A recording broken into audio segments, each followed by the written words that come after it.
Hey everybody, my name's Matt, and I'm back to share more of the best of the West with you. In this video, we are going to cover 10 great things to do in the great state of Montana, and it really is beautiful. It has kind of two parts to the state. There's plains in the east and there's mountains in the west. So let's cover some of our favorite things to do in Montana. And I'm going to start with national park sites first. So the first thing is the famous Glacier National Park located in northern Montana. This is right on the border of Canada. What this is, of course, is a big, huge mountain range with glaciers there, and it's famous for the Going to the Sun Road. This is an amazing experience just to drive over these mountains, but then there's so much more to do there as well, like the Many Glacier Valley, the Two Medicine Valley. You can also head across the border into Canada to a place called Waterton Lakes National Park, which is actually connected to Glacier National Park. They call it an International Peace Park, actually, these two parks together. Most common to enter Glacier from the west side, from West Glacier, but there are places over on the east side as well that you can stay in St. Mary's. Okay, so Glacier National Park, clearly kind of the #1 thing in Montana, and I'm sure most of you have heard of it and maybe visited or planning on a trip to going there. But there's so much more to do around Montana than glaciers. So our next site is Grant-Kohrs National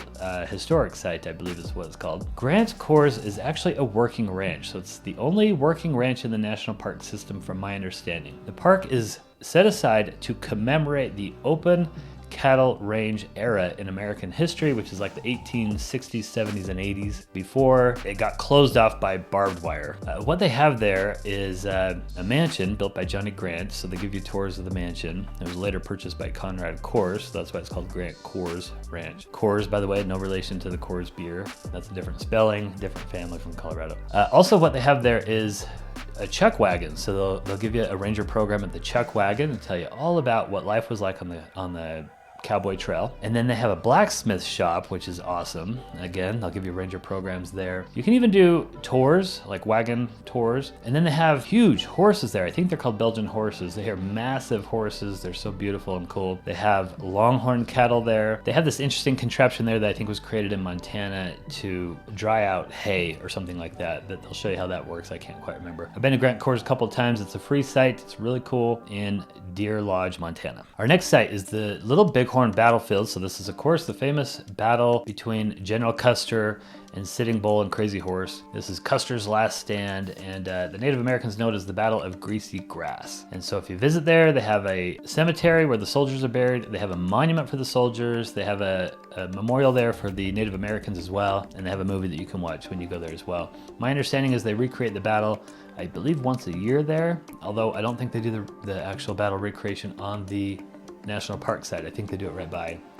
When I was there was a Native American named Bad Hand who gave some fascinating presentations on Native American life, and so you can check out Bad Hand on YouTube if you want to. He is a really interesting speaker. Okay, our next site is Pompey's Pillar National Monument. This is located pretty close to Little Bighorn Battlefield. Both of these are out on the plains in the eastern Montana area, and Pompey's Pillar is a Lewis and Clark site. So this is where William Clark signed his name into the rock. This is the only physical evidence of the Lewis and Clark journey along the Lewis and Clark Trail today. He named it Pompey after Sacagawea's son, who was named Jean-Baptiste, but William Clark nicknamed him Pompey, so he named the pillar after Pompey. So it's a small little national monument, but it's kind of scenic. You can get up and look over the plains there, and it's kind of cool that you can see his actual carving of his signature. That's pretty cool. Our next site is Big Hole Battlefield. So this is a battle between the U.S. Army and the Nez Perce Indians along the Nez Perce Trail. So this is actually a series. This is a national park trail. So along the trail where the U.S. Army was pursuing the Nez Perce Indians, there were multiple little skirmishes along the way, and this is one of them. So they have set this aside as a national battlefield, I think is what it's called.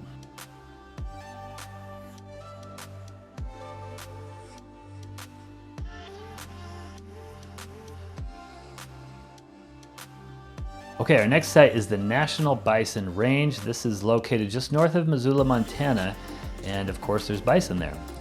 It also has some nice overlooks of the plains below. I believe now it is run by the Native American tribes in the area, although it's still federal land. I'm not quite sure if anything has changed since I've been there in terms of how you visit the park, but my understanding, you can just go there, visit the park. It's kind of a drive-through type of a park, and you'll see bison along the way. Next up is Yellowstone. So Yellowstone is pretty much located in Wyoming, but 3 of the entrances are in Montana. So the park kind of spills across the border into Montana. 3 of the 5 entrances are located in Montana. And actually, I used to kind of laugh when Montana would claim Yellowstone as one of its national parks. I'd be like, come on, that's a Wyoming park. But in actuality, the park has always been more closely connected to Montana than Wyoming. There's a mountain range that cuts it off from the rest of Wyoming, and besides, the majority of the population of Wyoming is over in Cheyenne, way on the eastern side of the state. So actually, you know, it kind of makes sense that Montana would claim it. It was Montanans who first really explored it and promoted it and got the railroad to come there. So it really is kind of like in Wyoming,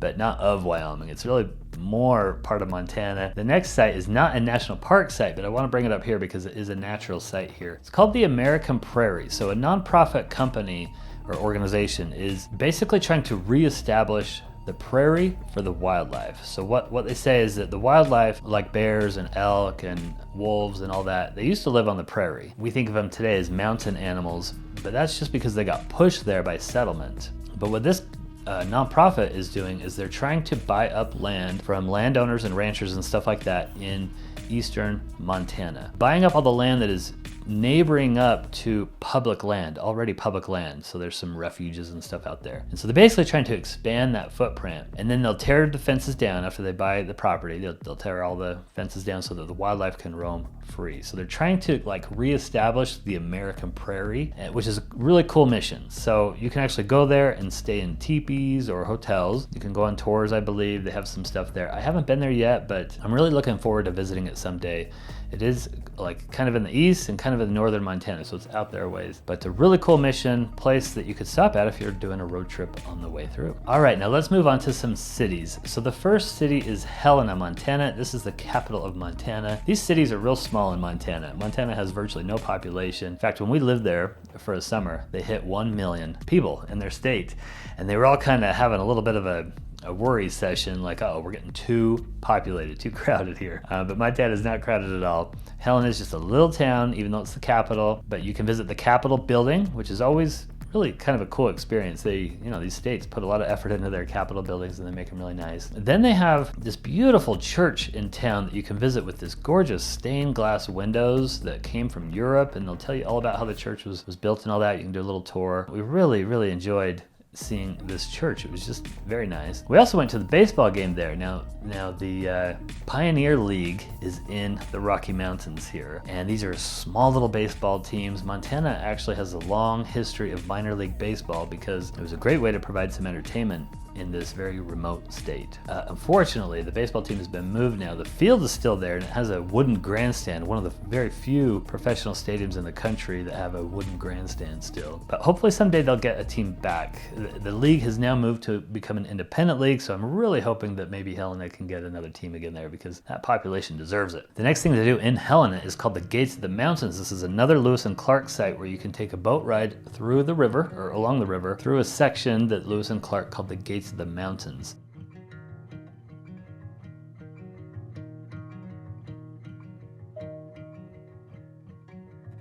That's a pretty scenic ride. And then nearby is a place called Rogers Pass. We went for a hike up here, Rogers Pass, and oh my gosh, it was one of the best hikes I've ever been on. It really was an amazing hike. Hardly anybody there, and the most beautiful wildflowers ever. I mean, Montana has something called bear grass there that it will just blow you away. It is really, really cool and a great experience, Rogers Pass.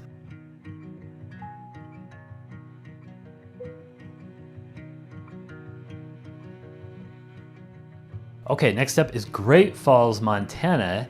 This has a couple of interesting places to stop at if you're going through Great Falls. So the first one is the Lewis and Clark Interpretive Center. So this is a fairly nice and fairly large interpretive center for Lewis and Clark. There are Lewis and Clark sites all over Montana. This is one of them that they came up the river. So as Lewis and Clark went west, they were actually going up the Missouri River. And so when they got to a place like these Great Falls, it was kind of a treacherous place for them. But a beautiful area just to stop at and walk around and learn about Lewis and Clark.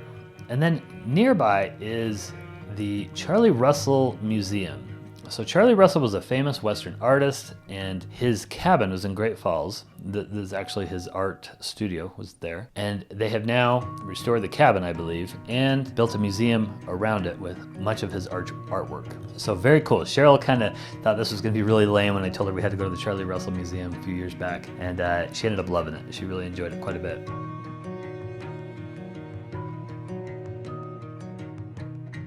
They also have an exhibit there for the American bison with some really, really interesting just exhibits about the Native Americans and their relationship to the bison.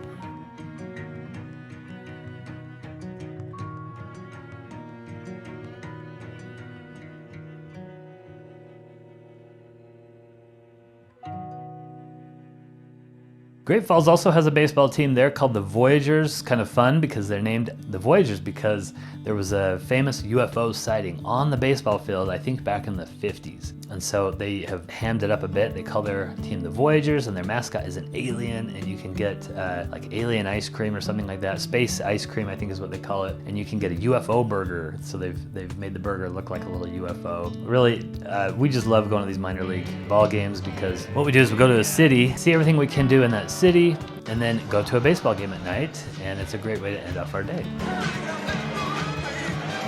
Oh, also in Great Falls, they have a trail along the river with a lot of artwork and murals and stuff like that that were really quite nice. We did a bike ride along the river. It was great. Not a lot of people think of Great Falls as a travel destination, but I'm telling you, most of these places have enough to do for a day or a half a day if you're kind of going through that area to really get a nice little variety to your trip. There's also a quirky little carousel in Great Falls, which I'll talk about a little bit more in a minute when I get to Missoula. Okay, our next stop is Missoula, Montana, one of our favorite states because we lived there for a summer and we did just about everything there is to do within about a 50-mile radius of Missoula. We about killed ourselves trying to do everything. Missoula is a fantastic place. It's a little city just nestled in the mountains. I mean, it is gorgeous. Everywhere you drive around Missoula, you're driving through a valley next to a river. It's awesome. I'll do a whole nother video on Missoula, but just a couple of highlights. Number one, you want to go to Kohrs Park, which is right along the Clark River. Clark River named after Lewis and Clark, of course. And there you can eat in the outdoor pavilion and you can watch people raft the river. Nearby is the carousel. So we just love this about Montana. These cities in Montana all have these carousels, and the Missoula carousel is like 25 or 30 years old or something like that, and is really quite a popular attraction, and it goes pretty fast. It's actually kind of fun even for adults. Then if you're up for it, hike to the M. So there's a big M on the mountain there in Missoula, and you need to hike up to it if you can and overlook the town. It's a little bit strenuous, of course, but it's a great view and it's not really all that long. Okay, also in Missoula is again a baseball team. So they used to be called the Missoula Osprey, and they had a nest in center field where actual osprey would nest, which is pretty cool. But recently they changed their name to the Paddleboards in honor of their river rafting there that's so popular. So the Paddleboard baseball team, it is just one of the best places to watch a baseball game in the country. It is so pretty there and just fantastic. So Cheryl and I, we did a road trip a couple years ago where we went up through Idaho and Montana and back down to Utah. And the Pioneer Baseball League has teams in Utah, Idaho, and Montana, now also in Colorado as well. We hit 6 ballparks in 6 different nights. We called it our Pioneer League road trip, and it was the best idea. We'd go to a city, do the stuff there, and then we'd go to a baseball game at night. Well, while we were in Missoula, we discovered there was a minor league baseball writer for MILB.com, and he was doing almost the same exact road trip as us at the same exact time. It was just, the coincidence was crazy. And we ended up in the same ballpark as this guy 3 nights in a row. I mean, what were the odds, right? Well, this guy, he does reviews of the ballpark food. Minor league baseball stadiums are famous for doing quirky ballpark food. And he can't eat it anymore because of his celiac disease. So he has now a designated eater that you can eat for him. And so he picked us to be the designated eaters in Missoula. And so we had bats and balls, which are fries and bull testicles. Yes, that's what we ate for our meal in Missoula at the baseball game there. Matt and Cheryl Shoss. We're in Missoula, Montana, the Osprey game. And we are the designated eaters, and today we are trying bats and balls. And then they did fireworks after the game, so it was great. Really highly recommend these little minor league games if you're at all into sports or just Americana type stuff. Also, just south of Missoula is a place called Travelers Rest State Park. That is another Lewis and Clark site. And then if you continue traveling south, you're gonna go down through the Bitterroot Mountains, which are absolutely gorgeous. If you can make that part of your road trip, try to do it because that is a really beautiful drive. 2 more cities for me to bring up real quickly are Butte, Montana. Now this is not really a place that most people would wanna visit. This is a mining town. They still have current mines, I believe. And it was at one point one of the richest towns in the country because of the copper mines. It's really a working class town. It's not much of a travel town. But we did go to Evel Knievel days there. So Evel Knievel is from Butte, Montana, or was from Butte, Montana, the famous daredevil. And so they have Evel Knievel days there and people doing all their stunts off of their motorbikes and stuff like that. That was really quite an interesting experience. The final town that I want to bring up is Bozeman, Montana. So this is really a well-known, famous town that people just love, Bozeman. Unfortunately, I haven't been there yet, so when I do get there, I'll do a video on it for sure, but Bozeman is another place you definitely want to check out. Okay, that wraps it up for our things to do in the great state of Montana. I hope you get there soon, and I hope you enjoy it as much as we do. We can't wait to get back this year. Thanks for joining me today. We'll see you next time, and in the meantime, go west, young traveler.